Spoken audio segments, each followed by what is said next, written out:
as far as AI goes, how do you see the roles of data engineers and data architects evolve as AI helps people handle more of these tedious tasks efficiently? I think that's a really interesting question. I don't really buy into the whole notion of AI is there to replace data engineers. I think that is extremely far from the reality. Agreed. Even as data agents become better, I think that AI is here to reshape the job in a good way, in terms of elevating the data engineer as a practitioner to a higher level of abstraction.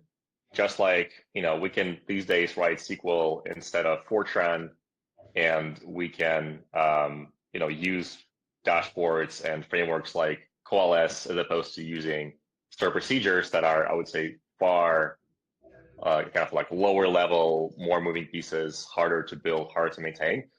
AI is there to elevate the practitioner to focus on the core things. And so one of those is how do we think strategically about what data we need as our organization?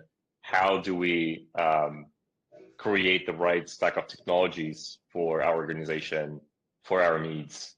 How do we think about using different vendors and their strengths and then kind of having them play together?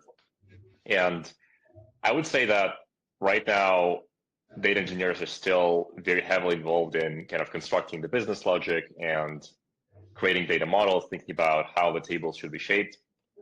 I think that as AI gets better and gets more context around the business and how the data is used, and I think that you have a lot of insights already into that with Coalesce and your new cataloging offer, because you can see kind of the end side of the consumption.